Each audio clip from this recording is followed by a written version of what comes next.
Hey folks, welcome back to the channel.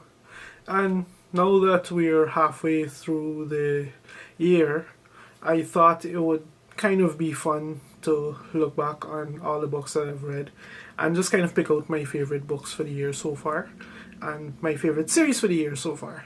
So this is kind of like a two-part video series. This is actually the second part. My favorite series that I've read this year so far. This is a completely separate list from my favorite books, where in my favorite books I picked out like the new releases or the installments on series or the standalones, and this here is purely like the new trilogies and whatnot that I've read for this year so far. So yeah, without further ado, I'll get straight into it. And this is in order that I read them over the course of the year from January to now. So the first of my favorite series for this year is Michael Moorcock's Kong Brass. I have no idea why this trilogy is referred to as the Kong Brass trilogy, to be honest. It's essentially Hawk Moon books 5 to 7. It does pretty much feature Dorian Hawk Moon, one of his more prominent Eternal champions. And this is something I wish I'd known before. And this is the reason why this series actually made this list, is because I did not know going into this that this is the trilogy that concludes that is essentially the bookend, the finale to the entire Eternal Champion saga. This is how it all ends, and it blew my mind. I was not prepared for it. I was not ready in any way, shape, or form. I wish I'd known that before going in, because I did want to read way more of the Eternal Champion books before I got to this. But I got to it. It is what it is. I understood enough to have a blast at it, and that all goes along in book 7. Even the other two books in this trilogy, books 5 and 6, they were just fascinating reads. Like book 5 was all about him dealing with the repercussions of the events of the history of the Rune Staff, and in true Eternal Champion fashion style, there's no such thing as a free lunch. He tries to undo what happens to a certain extent, and he pays a very terrible price for it. And then in the 7th book, I would say it's probably one of Michael Moorcock's more daring and more inventive entries in the entire Eternal Champion saga, because like something pretty crazy happens with Hawk Moon in this book, and for the time period in which Michael Moorcock would have been writing these stories, it was pretty daring. I had a blast with it. I had a blast with all 3 books in this trilogy, and that's why it very easily made this list. The next series I want to talk about is Catherine Arden's Winter Night trilogy. I just absolutely love this trilogy. Like, Catherine Arden put together a uniquely entertaining blend of just historical fiction, fantasy, mythic retelling, and fairy tale in just this incredible fusion that works on so many different levels. Like this, we got a taste of Russian folklore, we got a taste of Russian fairy tales, we even got a little look at the events leading up to the formation of Russia by the end of the series. Like, it's just a wonderful trilogy from start to finish, and more people need to read this. Like, it was just an incredible read for me, and now I'm going to read everything that she writes, basically. My third series for the year that I had an absolute blast with was Benedict Jacka's Alex Vera series.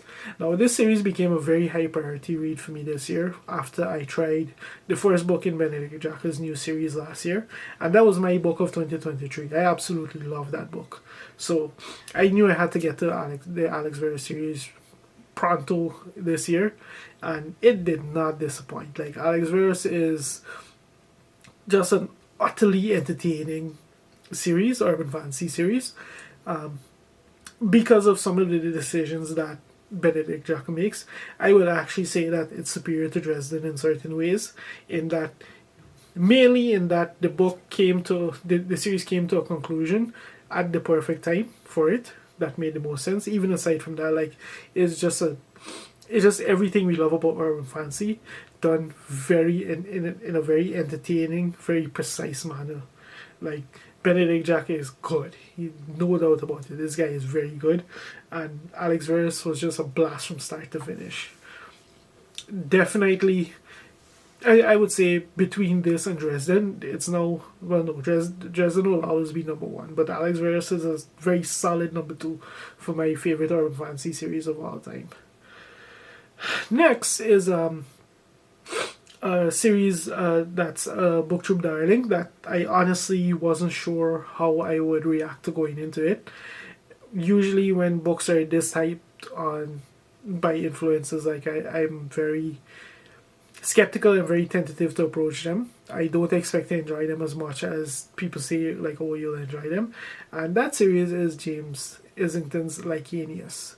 So I went into this like with a bit both with a bit of a bias and trying to keep an open mind. And oh my god, this series is definitely worth the hype. Like there's a lot of fire where there's all that smoke from everyone. This series is good. It's like since then I've now read everything that James Islington has written, including the first book of his new series, and he has a talent for taking all the elements of what should be classic fantasy stories, what should be battle hardened, tried and tested, seen it all, done it all before stories, and just giving them to us in just new and fun ways in that just work. They just work really well. So like this epic fantasy series has some stuff that honestly should cause like multiple plot holes, but they don't. Instead, they actually contribute to some of the twists over the course of this series. Like it's really well done. I am rather shocked that a debut of the I haven't read a debut of this caliber in a fair while, and definitely a trilogy to check out. There is a lot of fire where there's all that smoke. Like, yeah, but this video is getting lengthy, and we're only halfway through the list. Number 5 on my list is the second trilogy in Jacqueline Carey's Namazi universe, and that is the Imriel trilogy. This focuses on the story of Imriel de la Corcel, who is the son of Melisandre Sharazai, who is probably the most infamous traitor to Third Age in recent memory. And it's essentially the story of how he kind of how he comes to court and what unfolds as a result of that. His particular story, how he tries to obey the crown and do his duty and be everything his mother was not, essentially, and the price that he pays for it along the way, the torment that he endures, and then the absolutely crazy finale, because that's Jacqueline Carey's style. She writes an absolute gut punch of the books by themselves are gut punch, and she always saves her hardest hit for last with the trilogy, and that was very much the case here. Like it was just a really great second trilogy. I honestly wasn't sure what to expect going into it after having read the first trilogy with Fedra, which is the one that everyone will be familiar with because she has Dart and whatever. I wasn't sure I would enjoy this trilogy as much, but I ended up having an absolute blast of a time with it. And yeah, to keep things moving on is another series that was a complete dark horse for me, and that is Juliet Marillier's Blackthorn and Grimm. This is a trilogy that's been on my TBR for a few years now. Like everyone who knew me and knew my tastes suggested that I would enjoy this series, and holy crap did I. It's a story involving a fairy bargain and this terribly traumatized healer who has to kind of find her way back in the world after she undergoes some pretty terrible stuff.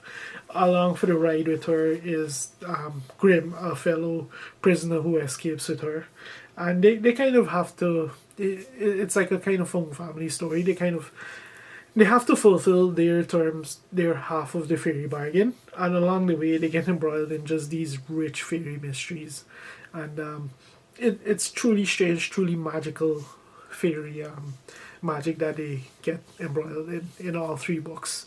Like it was just an absolute blast to read from start to finish, and Juliet Marillier is just a talented writer at writing very emotional, very human troubles into these stories. Like these books have, as much as they have heavy fantastical components, they also have very human stories at their core, and it was just brilliant. Like I did not expect to enjoy these. I expected to have an okay time with these books. I did not expect to enjoy them as much as I did. This is the Dark Horse trilogy of the year for me, essentially.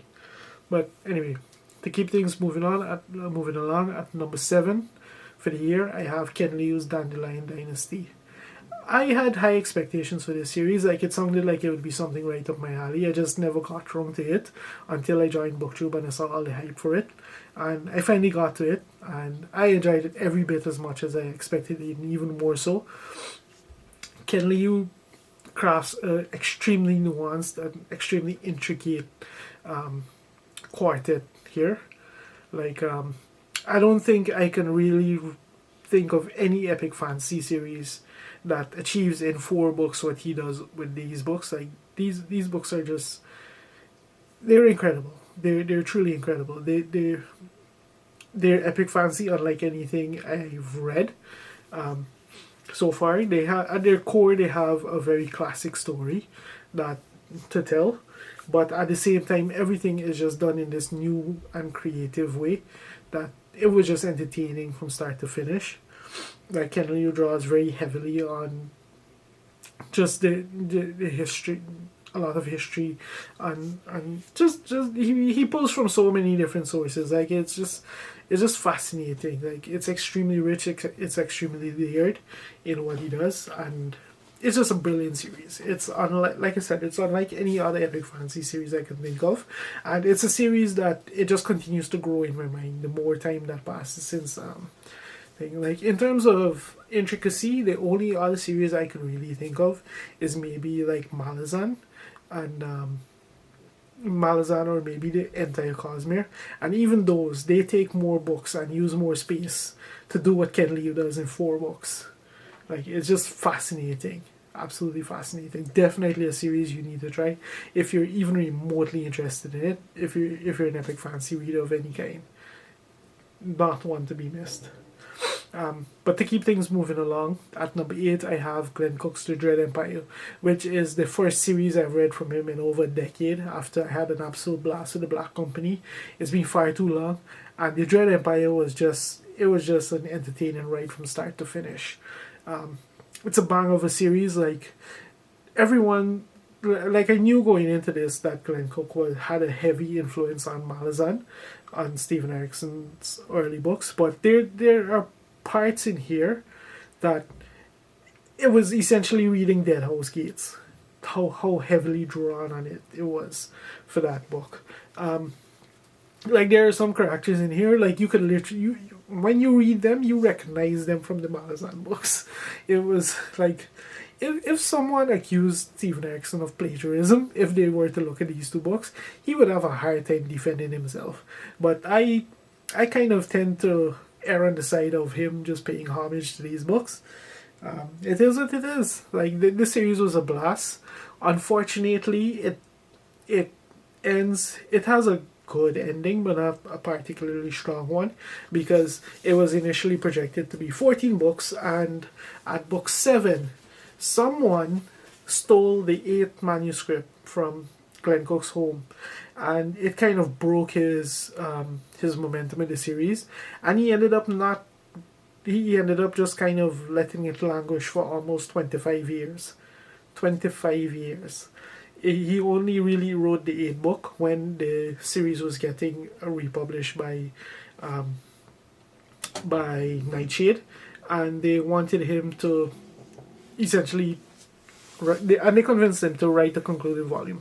So the concluding volume does does wrap up the story pretty well. It does give us a relatively satisfying conclusion, but you can tell that it's not the natural stopping place of this series. And even for what it is, it was absolutely entertaining to read from start to finish. Like, it's Glenn Cook. It's everything we love about Glenn Cook. It's just raw. Yeah, it's like, if you're a fan, it's not one to miss, essentially. But to keep things moving on, I only have two more picks for this list. At number 9, I have the Dark Elf trilogy by R.A. Salvatore, which is my introduction to the massive legacy, the icon himself, Tris Warden, who needs no introduction.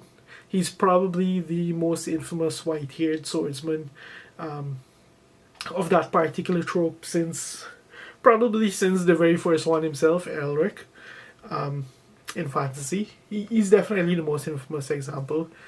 Well, I think Geralt will probably give him a run for his money at this point. Anyway, I'm going off on a tangent.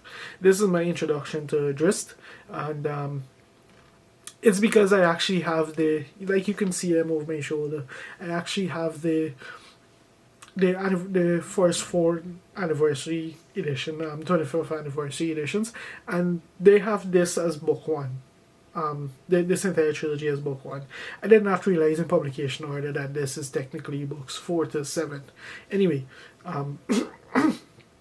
it's essentially the prequel to the Icewind Dale trilogy, which is where a lot of people would have started reading these books, and it's essentially just Bildungsroman. It tells us how he becomes the warrior that he is, and how he breaks away from the Dark Elf society in his home city of Menzoberranzan, and how he leaves the Underdark, and how he essentially comes into the human world, and how and his motivations and his drives. And it was incredibly well done. Like, I went into this expecting, it's going to be fun. It's like these shared world fictions, I treat them essentially as just like popcorn fiction, just something light and fun to read, just some light entertainment in between heavier series. But R.A. Salvatore completely defied my expectations with this one. Like, I couldn't help but liken it to the Thrawn, the Heir to the Empire trilogy, in the old Star Wars EU, in that it's a series so rich, complex, and satisfying that even though it started out very much in a shared world, in an expanded universe, whatever you want to call it, it transcends that label and it becomes more of a larger genre staple. Like, you'll commonly see the Heir to the Empire, a Star Wars trilogy, recommended among science fiction books to science fiction readers who don't necessarily care about Star Wars. And this trilogy, I have seen it occupy the same space within the fantasy community, and there's a very good reason for that. Like, this book, it has everything. It has an incredibly human story at its heart. It's very, very much heroic, epic fantasy, very much sword and sorcery. It's all the good stuff about D&D Forgotten Realms, all of that. Everything. It's brilliant. Like, I did not expect to have such an entertaining, such an entrancing ride that it did. But it did. It was incredible. And now I'm going to have to read all the Dritz books. Because I'm a believer. And if R.A. Salvatore could do this early on in the series, like, I expect great things from him as I continue to read on into it. But anyway, that was my penultimate pick for my 10 favorite series of the year so far. My last pick, and the most recent one I read on this list, is Moses Utomi's Forever Desert. Now, this is probably the shortest series on this list. It's actually just 2 novellas, with the third that's coming out soon. And why these novellas are not more spoken about, I will never understand. These books are incredible. They follow this essentially the pseudo-African tribe. And there's a huge time gap in between the 2 novellas. In the first one, we have just this incredible story of Tutu, who sets out to locate water because his city, they suffer from extreme drought. And he sets out into this expansive desert, the Forever Desert, to try and find a water source for his people. And in the desert, where there are no friends, he starts to uncover some deep and hideous truths about his world. And it was just he just has this incredible journey that he goes on, and then The second novella takes place almost half a millennium after, and we see how the events of the first book, The Lies of a Jungle, how they've kind of made their way into myth, into legend in this pre-industrial society, and how not and also how the society has progressed and how things have changed following those events. And it was once again just as impactful, just as incredible entry into the series. Like, these books are crazy. These books are mind blowing. These books are wild. These books need to be read. These two novellas, absolutely fascinating stuff. I cannot wait to get my hands on the third one. Like, Moses, you told me he delivered two absolute bangers of novellas here. I have to get my hands on that third one. It's gonna be incredible. Like, there's just like that's just the bare bones of the plot. I don't, because these are novellas, like, there's both a lot you can talk about them and not a lot to really get into. So I'll leave it to you to read them and find out why and experience for yourself why you need to read these. But these books are everything I love about fantasy and more. And yeah, that's my picks for my 10 favorite series that I've read so far in 2024. I still have quite a few series I want to get to, so I'll probably do a follow-up video at the end of the year where I talk about my favorite series for the year. I expect this list to change because I do have some bangers planned that I want to get to. Like, the series that I expect to be bangers, at least, I should say. And yeah, let's see how the year goes. If you've read any of these series, if you have any thoughts, if you have any you'd like to recommend, drop a comment, leave a like, let me know your thoughts. And if you want to chat about any of these, feel free to let me know something in the comments. And if you've made it this far into the video, thank you very much for watching, and I'll see you next time.